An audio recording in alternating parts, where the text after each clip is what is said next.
Hey guys, welcome back to the Maranatha Global Bible Study on the book of Revelation. So in this session, we are going to address the theory that the Illuminati, or the New World Order, is the great harlot referenced in Revelation 17 and 18. So for some of you, this is the session you've been waiting for. When is he going to get to the Illuminati?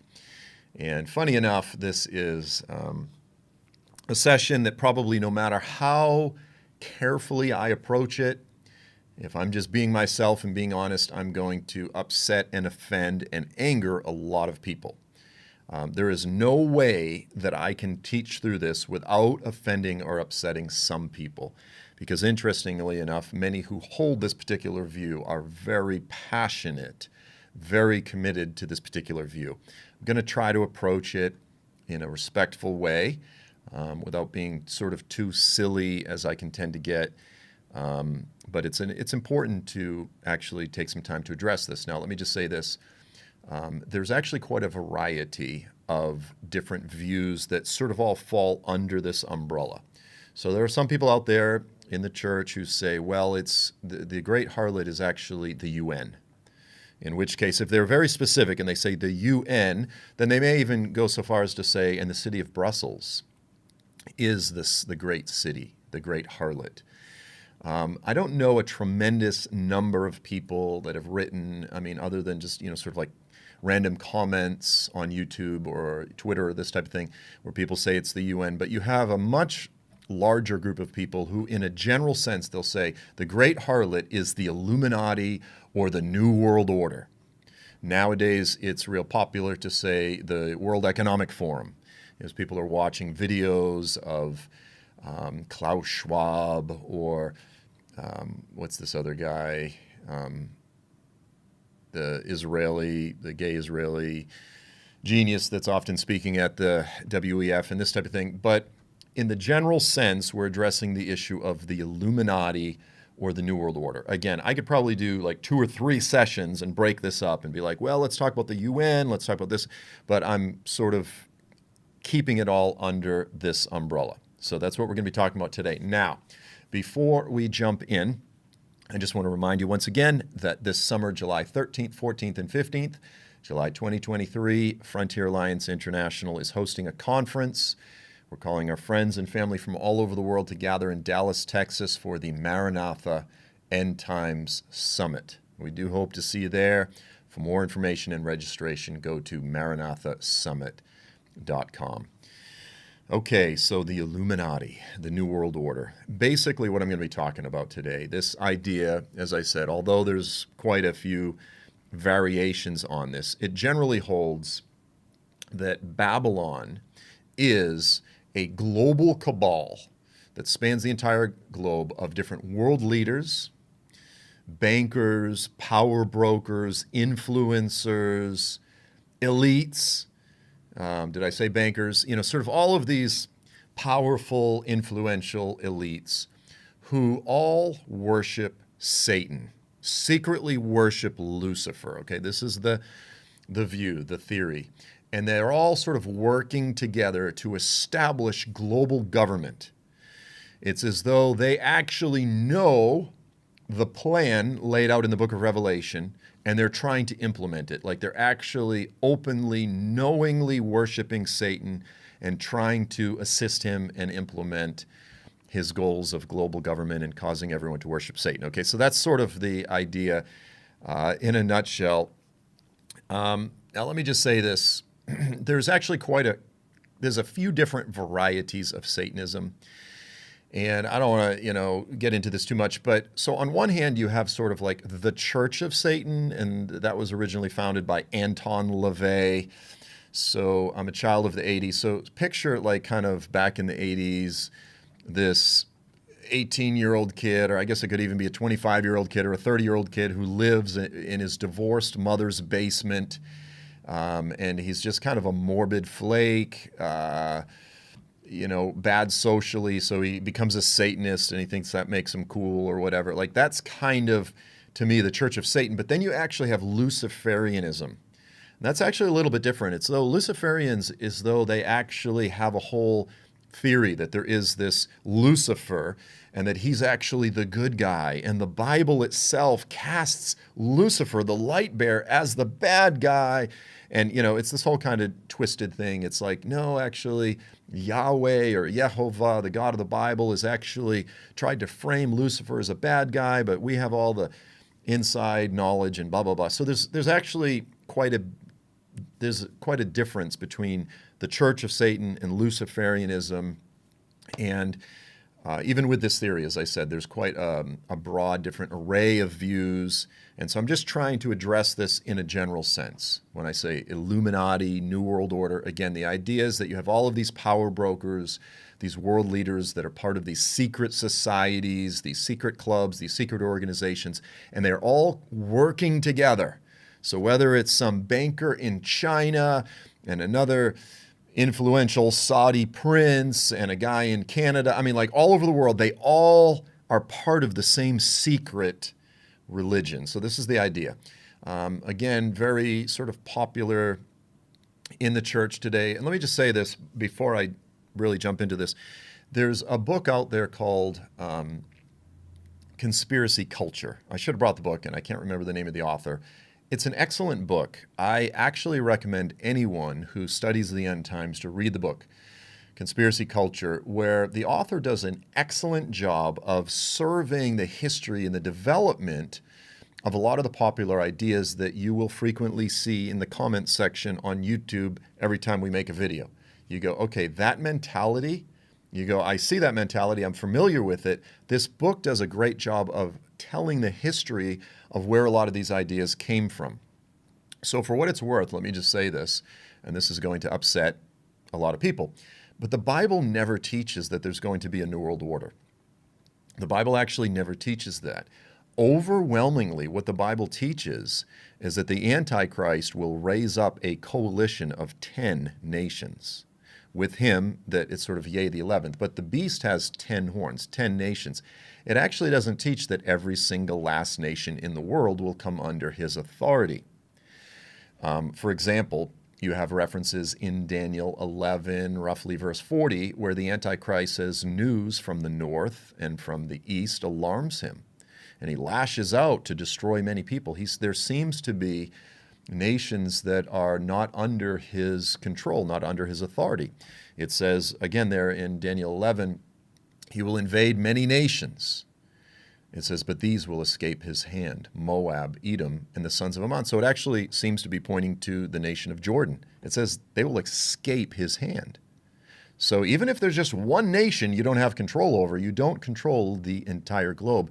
It says in Daniel 9:27, hear this one, it says, wars are decreed until the end. So if there are wars right up until the end, logically that proves that there are resistor militaries. Not everyone is under the control of the Antichrist. There are wars. There are nations at war with one another until the very end. If there are wars, there must by necessity be resistor militaries. If there are resistor militaries, there must be resistor nations. Okay, so there's really quite a lot of evidence that the Antichrist will not control every single last nation in the earth. Jesus will control every last nation in the earth, to be clear. Now, there is the verse, because there will be people that will get all upset, but it says in Revelation 13 that the Antichrist will cause people great and small, all over the world, people from every tongue, tribe, people and nation to take the mark, and if they don't take the mark, okay, so when it says people from every tongue, tribe, people, and nation, you kind of go, well, that sounds like the entire globe. And this is where, again, I'll upset a lot of people, but the Bible is using hyperbole. It doesn't literally mean every single last nation will come under his authority. Now, he'll have, I have no question, tremendous influence. His tentacles will reach into every nation in the world, but it doesn't necessarily follow that he will control every government and that every nation in the world will be forced to implement the beast system. For example, identical language, people from every tongue, tribe, people, and nation, this type of thing. It says, for example, that Cyrus, the king of Persia, it says that he had authority over every tongue, tribe, people, and nation. But he didn't. He controlled a massive empire in the day, the whole Middle East, Persia, extending all the way up into Europe, but he didn't control China. And there was a massive dynasty. There was a very well-established civilization in China at the time. He didn't control China. He didn't control Canada or North America or South America. He didn't literally control every... So the Bible often uses hyperbole. This upsets people. Like, I take the Bible literally. In the days of Caesar Augustus, a decree went out that all the world should be taken should be counted. Was China part of the census that the Caesars? No. The Caesars engaged in a census of the Roman world, but it says all the world. So this is very common. I'm not going to do a whole lesson on hyperbole, but the point is this. Other than that verse, than that statement there in Revelation 13, that's the only verse that could be used to suggest that the Antichrist will control every tongue, tribe, people, and nation, but you have other very clear verses that state he won't, that he will actually be at war. And the overwhelming emphasis of the scriptures is that it will be a 10-nation coalition. And then he will be, as I said, the 11th that rises up and displaces 3. Okay, so multiple times, I want to say 8 times, it might even be more, whenever Daniel or the book of Revelation mentions the number of nations under his control, it's 10. And it names them several times throughout the prophets. It actually names the nations, the tribes, the peoples, and every single one is a North African or Middle Eastern nation. Okay? So first of all, the whole idea that there would be a New World Order, it's actually not biblical. But as the book Conspiracy Culture does an excellent job of walking through the history, what happened, okay, so the Illuminati, let me just say this. The Illuminati was a group that was started in the late 1800s, and it really only was around for a few years, and then it dissolved. Now, what the Illuminati, the folks that believe in the Illuminati will say is they'll say, well, they went underground. That's the perfect cover. You can't find them anymore. That's proof that the Illuminati, like you can't prove that they exist, which is proof that they're really good at what they do, this type of thing. Now, I'm not saying that there's not all sorts, because people will throw out different terms, the Bilderbergers or the Club of Rome, and all these kind of terms are thrown around loosely. And there are people that do deep dives into all this. And I'm not trying to say that any of these groups are great or wonderful, but the idea that there is still to this day this group called the Illuminati, there's really no evidence of it. There's actually no evidence of it. It really disappeared in the 1800s. Now, you have biblical prophecy. What does the Bible say? What does the Bible say about the end times? And what the Bible emphasizes, what it talks about, is a 10-nation coalition, a revived empire in the Middle East and North Africa, in the nations that surround Israel, that will unify, that will rise once again in the last days, invade the land of Israel. Jesus returns and defeats them. That's what the Bible teaches. But what you had in the late 1800s, early 1900s, is you had the Illuminati stuff that was much more secular theories. You could say secular conspiracy theories.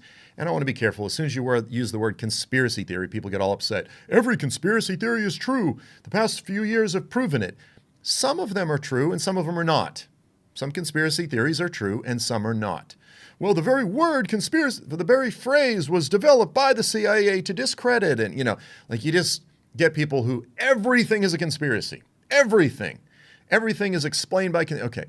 But the reality is there are plenty of conspiracies. There are people who conspire out there. There's conspiracies about what type of jeans are going to be popular next year. Like if you don't think there's some group meeting on Fashion Avenue in Manhattan, getting together and developing plans and saying, how are we going to roll this out and make this the style to influence the people so they'll buy our jeans? Of course, there are conspiracies. And in government, there are power brokers that want to exert more control or make more money or have more power and this type of thing.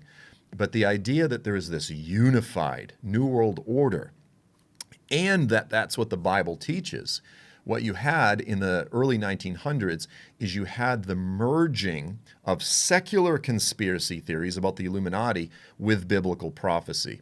And there was actually a couple ministers who were the primary guys who made that hybridization happen. They wrote these sort of newsletters and they would send them out, and that became very popular to where today, when you talk about the New World Order, people think, oh yeah, like Bible prophecy. But you have to realize these are actually two very different things. And it's actually very difficult to prove this whole New World Order theory from the Bible. In fact, I believe the Bible doesn't teach it. Now, just to add to this, then what you had in the last 30 years is you had a third category, which is UFO conspiracy theories. And again, don't call it conspiracy, just UFO-ism, like whatever you want to call it, like people who are really into UFOs and who really believe in aliens and this type of thing. Then what has happened is you had secular conspiracy theories merged with those who study biblical prophecy, and more recently, UFO stuff has merged. So I sometimes make jokes. Look, I speak at some of the conferences. I go to the conferences. I look around. I'm like, is this a Bible? Is this a Christian conference? Or is this a UFO conference? You know, some of the topics can be really fringy, crazy, weird stuff. And people drool for the fringy, crazy, weird stuff. You know, I did a video on the Nephilim and giants, and I said, you know, I don't often talk about these things because I find there are some people who really, like, that's all they talk about. And I got a lot of angry comments. Well, the reason that we're really into it is because the pastors never talk about it. And I go, okay, that's fine. I understand that a lot of the mainstream pastors don't talk about the Nephilim. What I'm saying is the emphasis, the amount of energy that the Bible dedicates to this versus the gospel. The gospel is everything. The Nephilim is a minor issue in the biblical. It's important to understand. It's an important foundational part of the biblical narrative. But when I go to these conferences, they're 90% Nephilim, and then they throw in little 5% gospel at the end. I go, that's very unbalanced. You know, so the point here is to have, as Dalton and I have said so many times, what the Bible shouts, let us shout. What the Bible is silent on, let us be really careful. And so today, the world of studying biblical prophecy, in so many ways, it's this really weird hodgepodge of different ideas. Now, what's funny, when you throw in the whole idea of the Illuminati, the New World Order, is when you start surveying the different books and articles that have been written about this, some people, okay, now this is fun, some people will say, well, the Illuminati are these enlightened Luciferian global elites and power brokers. They control the whole world. Now you have people that say, actually, they're controlled by the aliens. Okay, so there's these aliens, and they control the elite, and all of the elite are working for the aliens to establish this alien agenda. Then other people say, no, actually, the aliens and the Illuminati are at war with each other. And like, you go down the rabbit hole, it's crazy. And it's kind of sad and scary, and at times it's also a little bit funny because it's just you go like what this guy says versus this, and they act like they have all of this inside information and this type of thing, and it really drives people. Now, I made some comments in one of my previous videos, and I don't remember which one. I've often asked the question, if there are certain individuals, you know, what came first, the chicken or the egg? If there's certain individuals that are drawn to conspiracy theories and things, if they almost have some sort of, you know, like their DNA is drawn to that, or if when you focus on the New World Order too much, it leads you to becoming sort of paranoid. In other words, are slightly paranoid, like, because I'm a very skeptical person, but I don't consider myself paranoid. Are people who have a tendency to be a little paranoid really drawn to conspiracy theories? Or if you simply listen and focus on conspiracy theories too much, it leads you to become paranoid. And it's really hard to know which comes first. The reason I say this is because I've had a few friends over the years who, you know, I told the story once where, you know, for years I painted. I had a decorative painting company, but before that I used to work for a guy.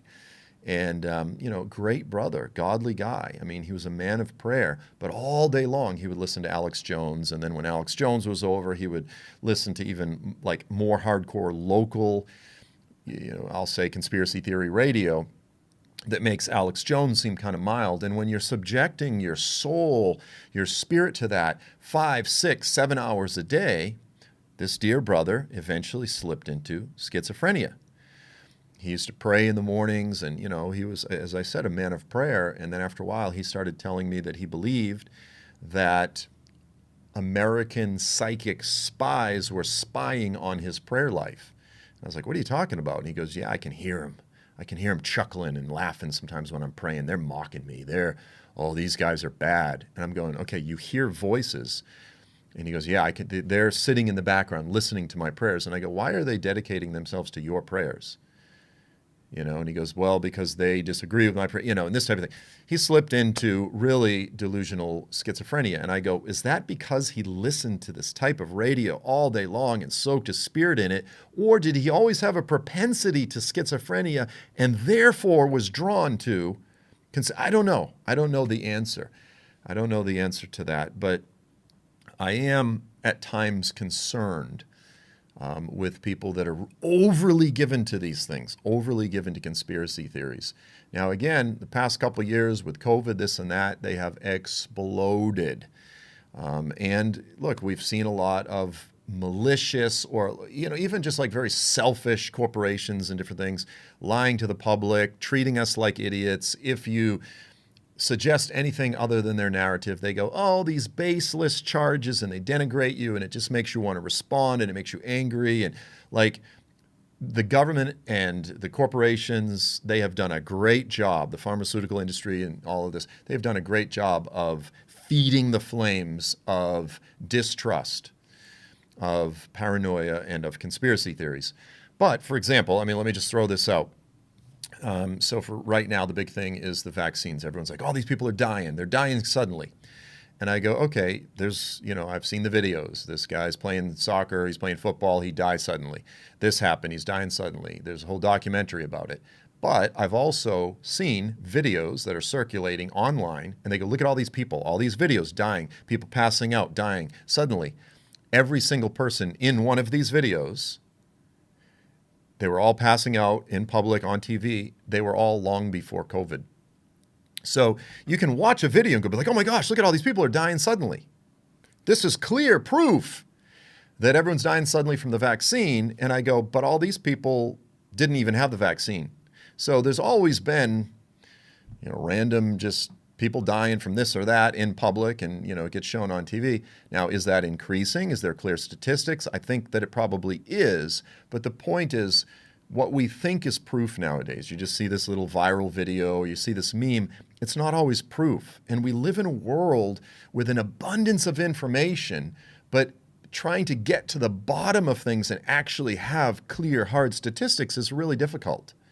And therefore, we often end up believing things that we have sort of an emotional propensity to believe. And there is a psychology, so please hear me. And forgive me if I'm just talking general things, but it's important before we really plunge into this issue. There is a psychology as the global population grows, and as more left-wing, I'll say communist-oriented governments increase. So communism is always going to be about controlling the people. And it takes power and freedom away from the people. And the more that the global population grows and the more that government control grows, the more that people feel powerless. And the more that your average person, just your everyday citizen, laboring away, trying to have a life, having their power taken away from them, they feel helpless. They feel the powers that be are controlling them. When that happens, there is a very natural psychological tendency for them to believe conspiracy theories, because when they believe conspiracy theories, here's what it does. It gives them power back. They go, oh, these people are trying to exert control over me, but I know what they're up to. I know their game. I understand their secrets. And so it actually, in a weird way, it gives people power back to where they can look down. And then if someone doesn't believe, the family member doesn't believe, whatever it might be, like someone's really into the vaccines or this or that. And again, it's a mixed bag, to be clear. Like, there's a lot of real bad shenanigans with regard to the vaccines, but it's not all this big Luciferian plan to kill everybody and wipe out the population. But there'd be a lot of people that'd be upset with me that I just said that. Of course it is, as opposed to just incompetence and greed and corporate greed and this type of thing. No, it's a Luciferian plot. But so what happens is then you get a person, like in their family, and they they hold to these things with with like an intense emotion because it's the only thing that gives them any power anymore. They feel a complete lack of control over their lives, their future, their destiny, their finances, their health. They feel a complete lack of control. But the conspiracy theories, believing these things, it helps them to regain a sense of meaning and purpose and control. So then when their family member disagrees with it, it's intense. You go like, why are families breaking up and dividing over these things? Because you have to understand some of the psychological stuff that's underlying it. Now, I'm talking about vaccines, and this is automatically going to get me in all types of trouble, but the same psychology applies to this issue of the New World Order. The same thought process, the same mentality, and again, I'm not poo-pooing at all. What I'm saying is there's a mixture of some truth here with a mixture of all kinds of things that are simply not true. And so for those that are watching this that have a real, they're real anti-conspiracy theory, they're going like, you're like, right on, Joel, like tear this stuff apart. And then the other folks are going, you coward, you're not really telling the truth. And so no matter what, when I try to walk down the middle of the road, I'm going to upset people on both sides. Like, I do believe there's plenty of conspiracies, but I believe that conspiratorial mindset that is like what conspiracy theories do is they create now let me just say this, a meta narrative. They create a grand narrative, an umbrella under which and through which they can interpret and understand everything that's going on out there. Every time they see a news event, every time something happens in the world, they go, I know what they're up to. I know what they're doing. And that's much more comfortable than saying, what in the world is going on? Things are getting crazy. The world is spiraling out of control. What's happening? That there's a feeling there of, like I said, of not being in control and just sort of spiraling out of control. And no one likes that feeling. So they embrace conspiracy theories because it gives them the sense of, oh, I'm back in the driver's seat. I have control. I know what they're up to. I know where this is going, and this type of thing. And so acknowledging that there is some false psychosis that drives some of this stuff, but there's also some reality to some of it, and that's the difficulty. That's the difficulty, is to say, yeah, some of it's true, some of it is stupid, and how do you discern the difference? And the reality is it's very difficult nowadays. You go with all the information that we have to try to get solid, clear, statistical data. It's not nearly as easy as you would think. How many people have died and these type of things. And it's all, all of a sudden you become this data analyst, and it becomes very difficult. Okay, so let's really jump in now. Forgive me for leading up. The strengths of the idea that the Illuminati or the New World Order is the great harlot. There's really three strengths, and then there's a lot of big negatives. The first strength is that the view, if it's true, is that the New World Order or the Illuminati would indeed fulfill the requirements, the biblical requirements, to be a profound religious and economic influence in the earth. If indeed they're all worshiping Lucifer, and they're trying to get everyone else to worship Lucifer, and they're power brokers, I go, okay, you've got the two most significant descriptors of the great harlot is she is a profound religious and economic influence over the inhabitants of the earth. And if this whole theory is true, then that matches that perfectly. So you go, okay, this absolutely makes sense. Second, it would also fulfill the requirement, the criterion of controlling many of the peoples and the kings of the earth. Okay, this is, again, one of the primary descriptions of the great harlot is that she sits on many waters. She has sway over the kings of the earth. If indeed there's this powerful elite global cabal, this New World Order, they control the kings and the peoples of the earth. You go, yeah, that matches the biblical description there perfectly. The third strength is that because of the secretive nature of the Illuminati, the New World Order, and all that, because the idea that they're actually all in the shadows and behind the scenes, that also fulfills the requirement in terms of how the harlot is described when she says, for example, I will be queen forever and no one sees me. Isaiah 47, verse 7 and 10. No one sees me. Like the idea is I can get away with all this stuff. I'm flagrant, I'm, brazen in everything that I do, and no one even sees it.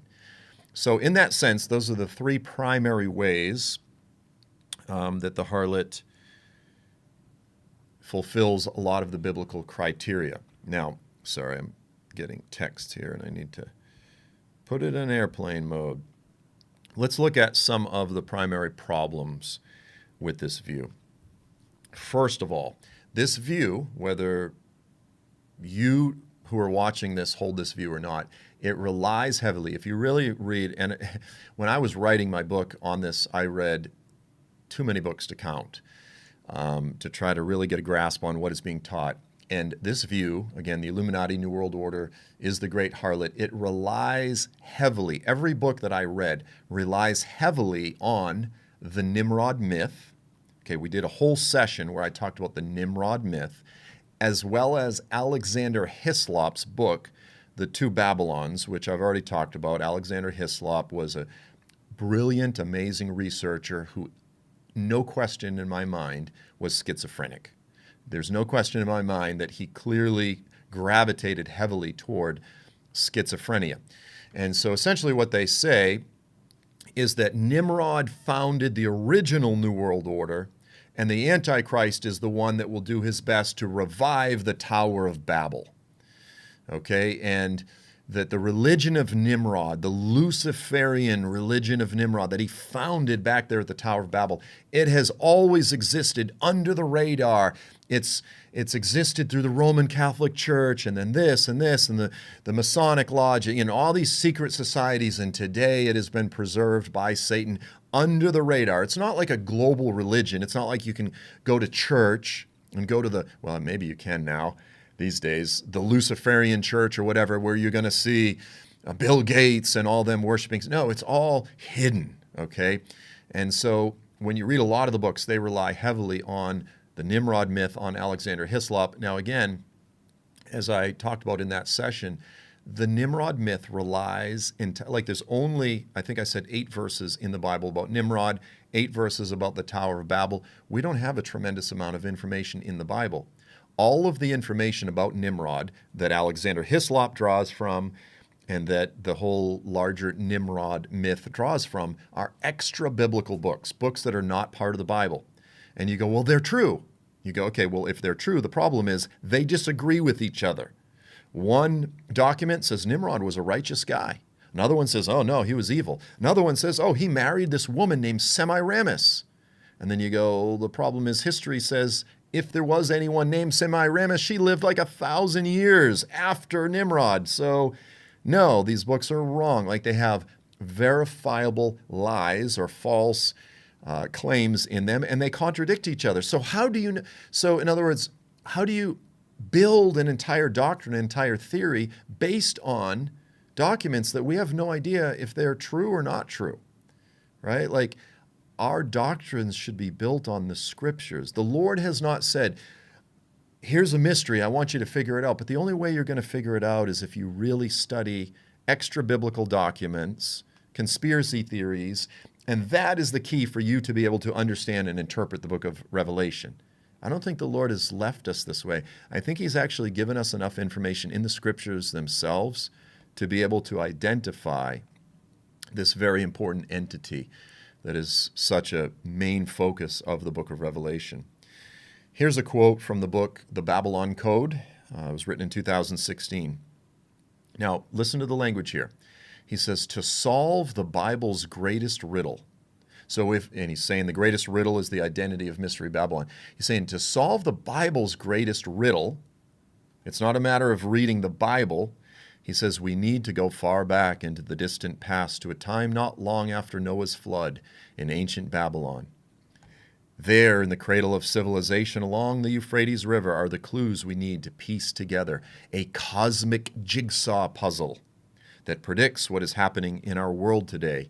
This prophetic mind twister has its origins in Babylon. In the biblical story, the human race, speaking one language, gathered in the land of Shinar a few generations after the Great Flood. At the time Nimrod ruled Babylon, Nimrod married an alluring prostitute named Semiramis and built the Tower of Babel. So you can see here, he says, in order to solve the Bible's greatest riddle, this jigsaw puzzle, the key is to understand Nimrod. But where do all of the ideas that follow about Nimrod come from? Not from the Bible, from extra-biblical traditions, which altogether have created what I call the Nimrod myth. It's a story that's been pieced together by people because it works. It sounds good. It gives them a grand narrative, an umbrella under which they can explain everything. The problem is you can't validate it. You can't prove it. You have no idea what's true and what's not. You can't just say, well, I choose this document because it says something that fits with my theory, but I reject this other document because this one says Nimrod was a good guy. And that doesn't work with my theory, so I throw that away. Well, why do you say this one document has better authority than the other one? They're all just random ancient letters and documents in the Talmud or, different things like that. The book of Jasher and so on and so forth. Here's another book. I don't have the title written down here that's talking about this. He says, the Tower of Babel likely involved advanced technologies. So this is, you start really going down the road of the History Channel, ancient aliens, and like ancient technologies and all, but listen to this language. The Tower of Babel likely involved advanced technologies. So like you're talking just after the flood, technologies that were so advanced that they're superior to today. And I know there's some weird stuff out there. Don't get me wrong. The Tower of Babel in the word Babel or Babili means the gate of the gods. Here we are. Thus, the purpose of the Tower of Babel may have been to act as a kind of portal for interdimensional beings to enter the earthly realm. So here you go. It was a portal where interdimensional beings, and then he goes on, all of the ancient mystery religions and secret occult societies were birthed. There it is. All of the secret societies hidden under the radar. Ancient code is weaved into the interdimensional fabric of ancient Babylon that is connected to a dimension outside of time and space that we are only now beginning to understand. And so you get into all of this stuff, stargates and portals and giants and aliens and and this is what I'm saying is I go to these conferences and I go, is this even a Bible conference? I hear 5% Bible, and I hear all these discussions about aliens from the 11th dimension and Nephilim and giants and this and that. And again, all these Christians like, wow, this is really out there. And I'm going, we're getting off track. We're getting really off track. Let's talk about the gospel. Let's talk about evangelism. Let's talk about missions. Let's talk about embracing the cross. Let's talk about patient endurance. I'm not poo-pooing all of this stuff. I'm just saying the amount of emphasis, the lurid fascination that the body of Christ, that segments of the body of Christ have with all this stuff, I find it to be not just a distraction. I find it to be dangerous, quite frankly. Like some of it, I go, I don't even know if some of these people are even Christians. Interdimensional beings and portals aside, in my book, as I said, I demonstrate that the Nimrod myth and Alexander Hislop, the Nimrod myth is just that, it's a myth. And as I said, Alexander Hislop was schizophrenic.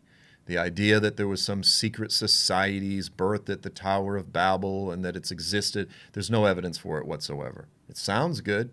I mean, it makes for a great, as I said, umbrella narrative, but there's no evidence of it. I mean, there's no evidence. Well, there's no evidence of it. If you want to do a deep dive, and I have, it's, as I said, it's a wonderful story that gives us the ability to explain everything, but there's no evidence for it. There isn't a shred of evidence that Nimrod married a prostitute named Semiramis and started a new religion. There is no shred of evidence of that, and especially in the Bible.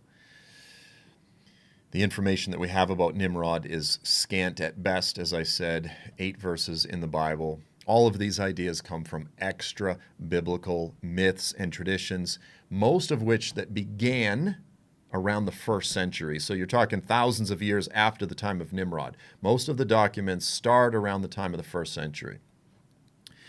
Proponents of this view have no actual genuine basis to tie their theory back to the biblical narrative.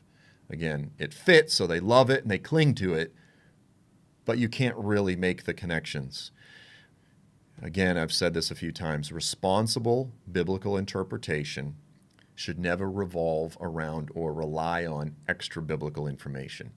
Solid biblical hermeneutics is the interpretation of the scriptures. Anything else is eisegesis. You're reading things into the Bible and you're trying to demand that the Bible conform to your theories as opposed to allowing the Bible to speak and watching as the world aligns with the words of the prophets. Another major clash that this view has with the scriptures is the fact that the New World Order is a concept. The Illuminati, yes, you could say it's an organization, but what I'm saying is, in the book of Revelation, and this is one of the main criteria that we addressed when we looked at the first couple sessions, Mystery Babylon is a very real city or a very real geopolitical entity. It could be a city-state. I want to be clear. It could be a nation. But it revolves around one particular city. It's a very literal city. The woman in the passage is the metaphor. The harlot is a metaphor for a city. The angel comes and explains the woman is a city. The New World Order is a concept. It's an idea, but it's not a particular city. Like if the New World Order is Mystery Babylon, what city? What are we pointing to? Brussels? Because you could say Brussels is kind of the capital of the UN. You have to have a city that it's attached to, a city that you can identify. The Lord expects us to be able to actually identify, to see this particular city. But this whole idea of the Illuminati, it's much more conceptual. It's a concept. It's an idea. It's a theory. But there's no concrete city in the earth that you can say, this is the capital. This is the heart of the New World Order, right? Like it just doesn't exist. And this is important because, again, the Bible is clear that we're looking for a very real, identifiable geopolitical entity. And this whole New World Order thing just simply does not validate that. It's not a popular religion. Okay, so the great harlot, Babylon the Great, it represents the greatest version of Babylon that has ever existed. It represents the greatest harlot or prostitute that has ever existed, which means what? We said it means it's the greatest form of idolatry. It's the greatest form of religion. Spiritual immorality is a metaphor for idolatry.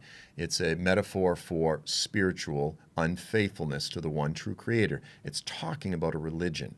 Now you could say, well, the New World Order does have a religion. It's Luciferianism.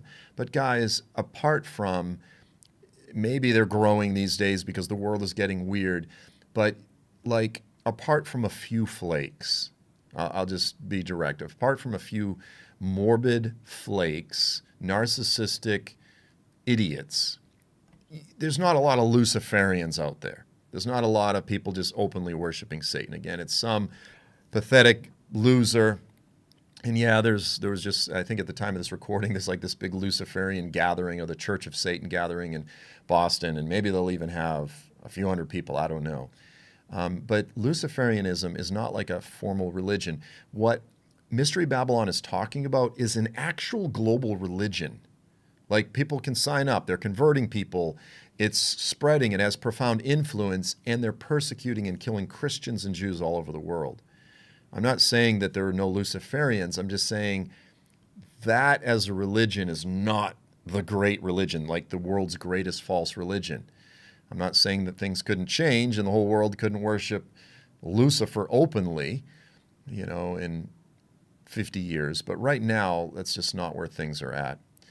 In my book, by the way, I tell this story. Years ago, I used to, I don't know, I'm just throwing this in, but I used to feed the homeless. For years, I used to feed the homeless downtown Kansas City. I loved doing it. I was going to college. I used to put on a cookout.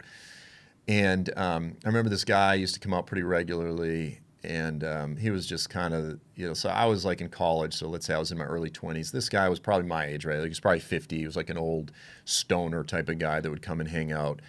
And his name was Sugar Bear. That's what we called him, Sugar Bear. Sugar Bear was kind of funny in that I think he actually had some interest. Like he was sort of a seeker, but as I said, he was more of an old stoner. But one night, a few Satanists came, because we would have all kinds would come, all these gutter punks and homeless kids and homeless people and vets and addicts. But, you get all different types. Well, a couple of guys showed up, and you could tell they were Satanists just by the way they dressed. And Sugar Bear was standing next to me, and he leans over with this kind of sage-like stoner wisdom, and he goes, I don't get these guys. I don't get these guys. He goes, either you believe in the book or you don't believe in the book.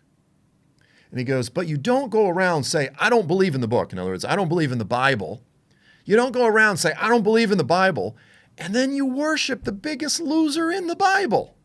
Because you don't say you don't believe in the book and then worship the biggest loser in the book, which is actually funny.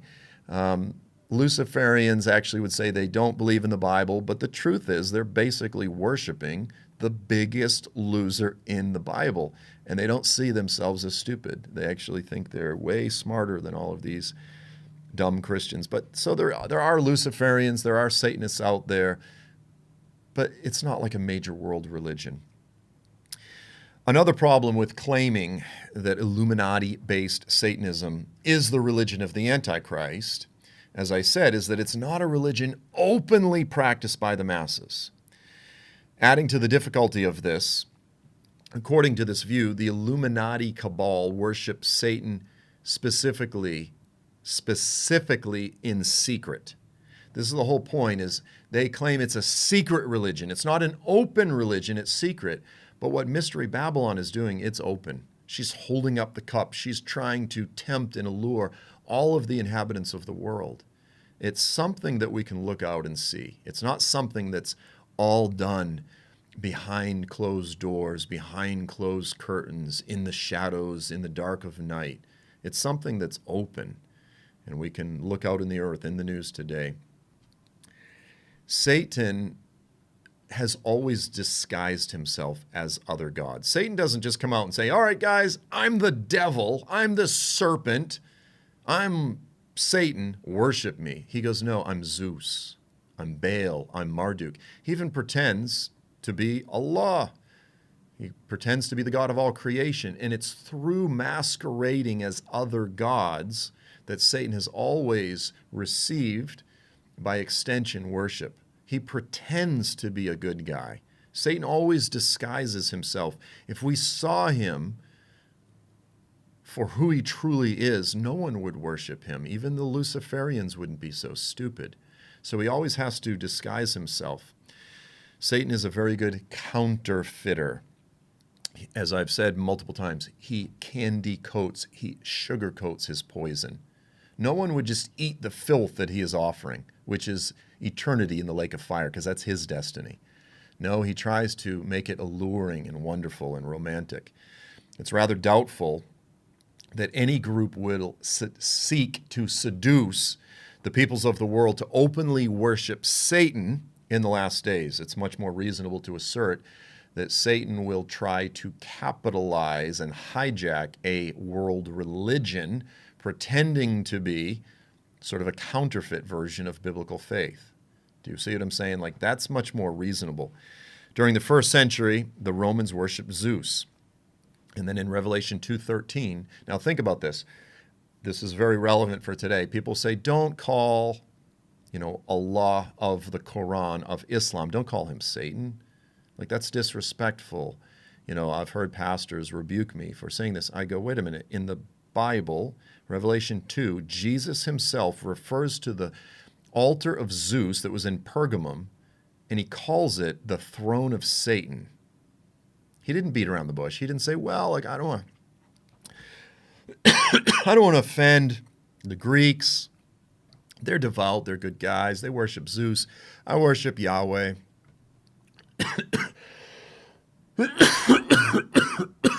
Excuse me.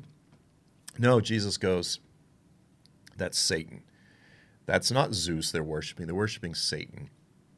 He calls it for what it is. Sorry. The Illuminati, another problem with this whole theory, is the Illuminati is not connected to the beast system, which is Islam. Now, again, I know many of you out there don't believe that the beast system is Islam, and that's fine. If you have a different theory, I don't, have any corner on the market. I believe my theory is true. I believe it's biblical. I believe it's biblically defensible. I could be wrong. But if you have an alternative theory, you go, I believe that the Illuminati is the great harlot, you have to say, and here is her religion, here's where you can find her, and here's how they're connected. And here are the 10 nations that are falling under the leadership of this emerging potential dictator, this type of thing.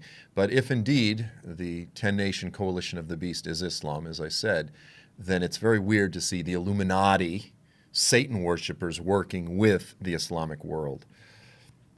Now, the enduring power of the Illuminati worldview is that it truly is a grand narrative. It's an umbrella that helps people to be able to explain everything. Anything that happens in the news. Oh, there was this? Oh, well, that's part of the Illuminati plan. It's a very convenient grand narrative. As I said, it's broad and big enough that anything, like if some Muslim attacks someone, they'll go, oh, well, those Muslims are obviously controlled by the Illuminati. And as I said, when you read the books, even some believe the Illuminati control the aliens. Some believe the aliens control the Illuminati. Some believe the Illuminati actually are aliens. Like, they're actually these shapeshifters.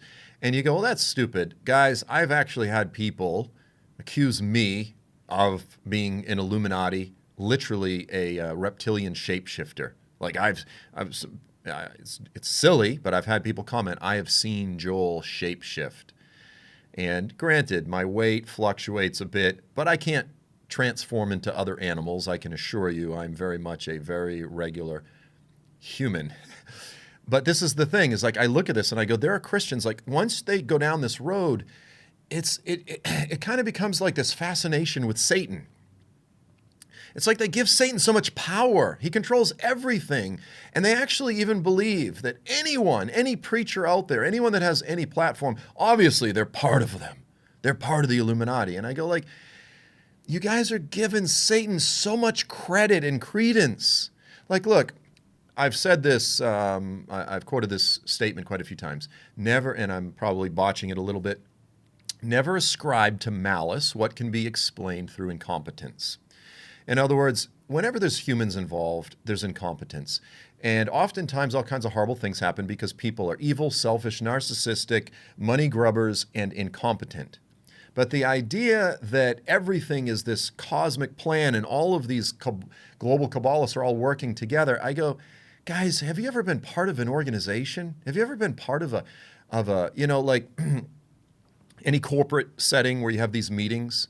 You go, we just had a 45-minute meeting to discuss how we're going to resolve some issue that's going to get filed away, and next month we're going to have another meeting and we're going to file it away, and no one is ever going to change anything. This is the biggest waste of time.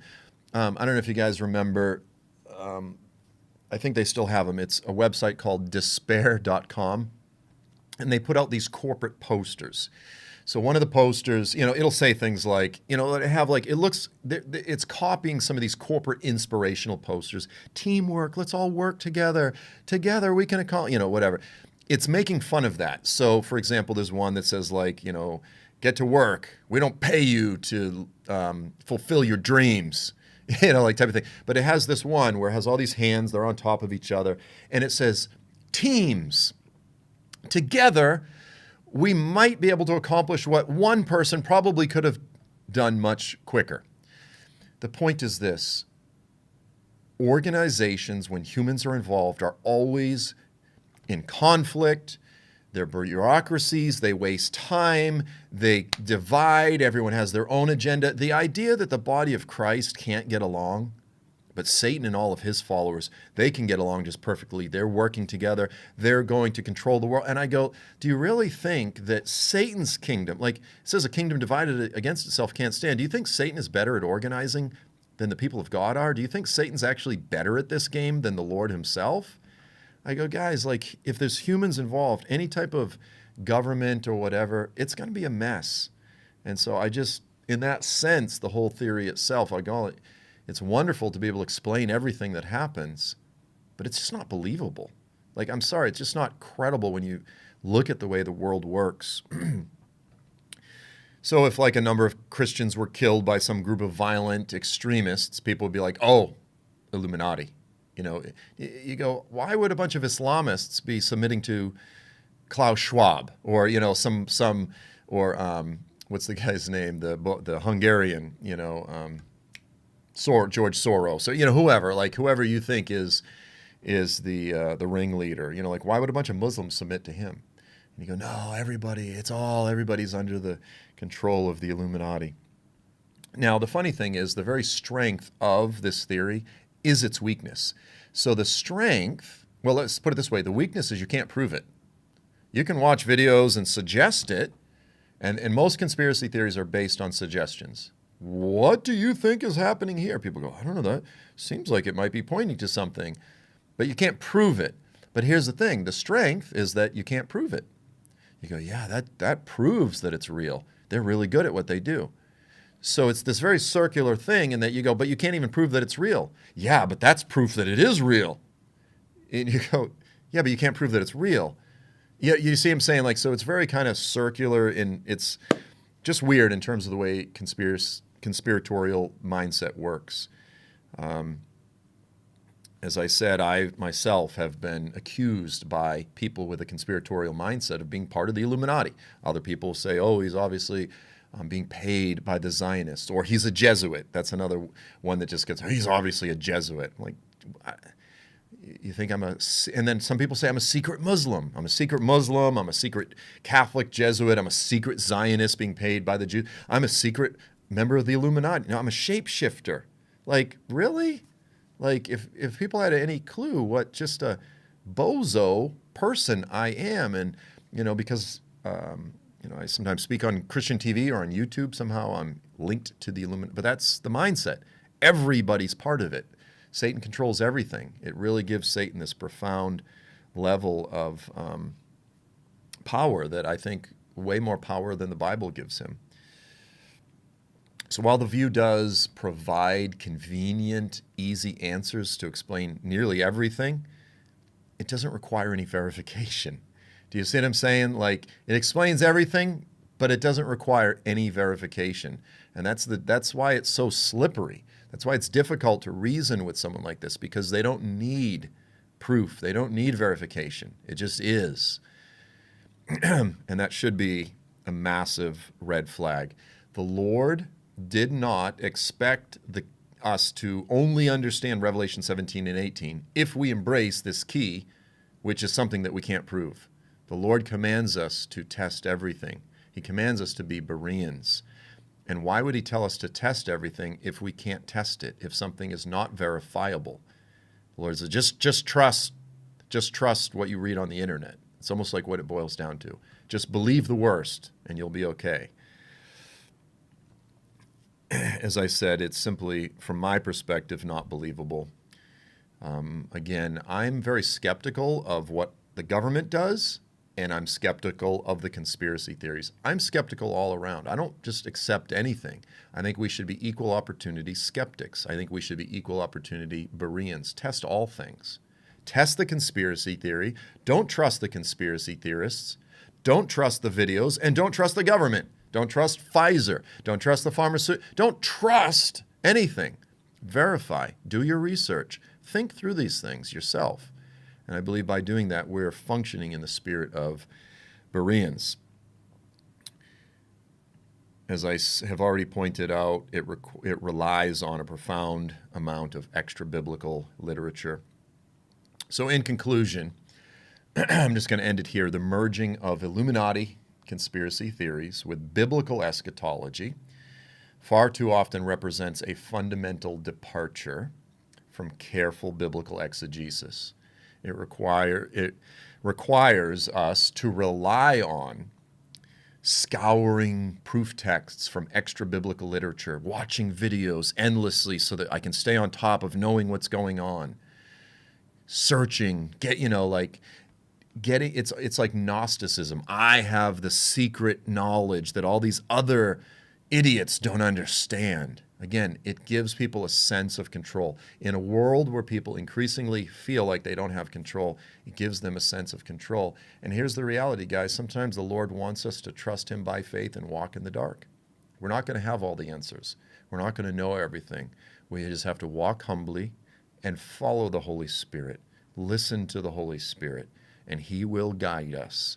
His word is a lamp unto our feet and unto our path, and the Holy Spirit is the one that will guide us. This is the biggest thing that all of us need to learn how to do, is follow and listen and obey the Holy Spirit. Considering the weight of evidence against the New World Order or the Illuminati as the last days Babylon, not only in terms of simple common sense, but also in terms of the ability to fulfill the criteria of Scripture as a candidate, as a theory, I think it falls apart. Like, it's actually one of the worst theories. For those who believe it, they think, no, it's the perfect theory. But really, when you weigh it against the scriptural criteria, it's probably the weakest of all of the different theories. Okay, so I'm going to end right here.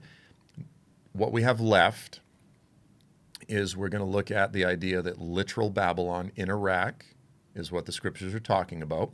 We're going to discuss that. And then finally, we're going to discuss the idea that the city of Mecca or Saudi Arabia is itself the actual final Babylon.